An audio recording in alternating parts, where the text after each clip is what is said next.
ইছলাম প্ৰকৃত ইছলাম ধৰ্ম হ'বলৈ কি গুণৰ অধিকাৰী হ'ব লাগে তাৰ বৰ্ণনা আছে। প্ৰকৃত সনাতন হ'বলৈ কি ধৰ্ম কি গুণৰ অধিকাৰী হ'ব লাগে তাৰ বিষয়ে আছে। বিশ্বৰ ইতিহাসত পবিত্ৰ গুৰু গ্ৰন্থ চাহেব চাৰিটা ধৰ্ম চাৰিটা জাতিৰ বিষয়ে লেখা আছে, হিন্দু মুছলমান শিখ ইছাই। সেইকাৰণে অমৃতসৰ হাৰমন্দিৰ চাহেবত চাৰিখন দুৱাৰ হিন্দু মুছলমান শিখ ইছাই সকলো মানৱ জাতি তাত সোমাব পাৰে। আৰু কৃপালগুৰু জগতগুৰুজন আৰু আমাৰ উবা নৰলোক হৰিভজিও কওঁ এক সকলোবিলাক মানৱ ধৰ্ম শিখ ধৰ্ম শংকৰদেৱৰ ধৰ্ম যি সাদৃশ্য যি মিল দেখা যায় বিশ্বৰ ইতিহাসত এনেকুৱা কোনো ধৰ্মৰ মিল দেখা নাযায়। সদৌ শেষত আপোনালোকৰ শ্ৰীচৰণত আপোনালোকে উদ্যোক্তাসকলে সাংস্কৃতিক বিভাগৰ মাননীয় সভাপতি সম্পাদকে আমাক শিখ ধৰ্মৰ চবত এটা গাবলৈ ক'লে। চবত এটি ক'বলৈ বহুত মন যায়। আচলতে আমি বহুত জেগাত নিৰ্দিষ্ট বক্তাহে যাওঁ গুৰু জয়ন্তীত। এতিয়া অপৰাধ বিনাশনতো গাই পেলাই আমি মঞ্চটো ত্যাগ কৰি আমি নন্দীপাত প্ৰভুক কৈছিলোঁ সাংস্কৃতিক বিভাগৰ সম্পাদকক যে গোসাঁইৰে আৰম্ভ কৰি মাজত চবত থাকিব আৰু গোসাঁইৰে আমি মঞ্চ আৰু কাইলৈ আমি 7:30 বজাত আপোনালোকৰ পৰা বিদায় ল'ম, কিন্তু কায়িকভাৱেহে ইয়াৰ পৰা যাম। মনটো সদায় আপোনালোকৰ শ্ৰীমন্ত শংকৰদেৱ সংঘৰ শ্ৰীচৰণত থাকিব।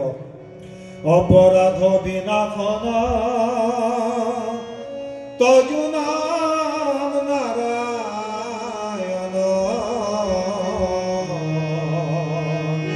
জানি নামে পখিল করণে ওয়ানগতি নাহিকে মরণে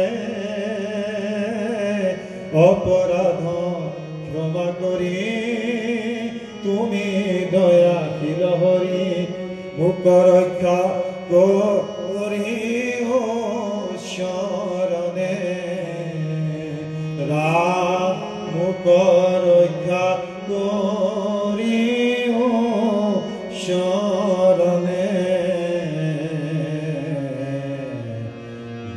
জয় গুরু শংকৰ সৰ্বগুণাকৰ যাকেৰি নাহি কেউ মম তোহাৰ শৰণৰে মুখতপতি বাৰকে কৰো প্ৰণাম। জয় গুৰু শংকৰ জয় গুৰু নানক জয় ৰাম। সকলোৱে কওক জয় ৰাম জয় নাৰায়ণ জয় নাৰায়ণ জয় কৃষ্ণ জয় কৃষ্ণ জয় জগত গুৰু শ্ৰীমন্ত শংকৰ শ্ৰীমন্ত শংকৰদেৱ সংঘৰ সৰলতি আগবাঢ়ি যাওক। পাছুৱাই অহা কোনো প্ৰশ্ন নাই। তাৰ লগতে শ্ৰীমন্ত শংকৰদেৱ সংঘ একশৰণ হৰিনাম ধৰ্ম গুৰুজনৰ সৃষ্টি। শিখ ধৰ্ম একশৰণ ধৰ্ম, ইছলাম ধৰ্ম একশৰণ ধৰ্ম।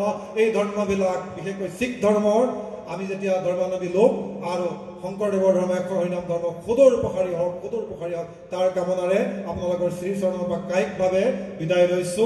মনটো সদায় আপোনালোকৰ চৰণত থাকিব। জয় গুৰু শংকৰ কৃষ্ণ কৃষ্ণ। বৈচিত্ৰ্যৰ মাজত ঐক্য ভাৰতৰ প্ৰাচীন পৰম্পৰা। গুৰুজনাৰ অপূৰ্ব সৃষ্টিৰাজিয়ে হওক, গুৰুজনাৰ নীতি আদৰ্শৰে অসমত বসবাস কৰা প্ৰত্যেকটো জাতি জনগোষ্ঠীয়ে বাট বুলিছে আৰু ভৱিষ্যতেও বাট বুলিব। আৰু এই মুহূৰ্তত পুনৰবাৰ আমি সেৱা ধৰিছোঁ শ্ৰীযুত জ্ঞানী চজবীৰ সিং বাপৰ লগতে বাদ্যত সংগত থকা প্ৰত্যেকগৰাকী বাপক আমি পুনৰবাৰ সেৱা ধৰিছোঁ। কৃষ্ণ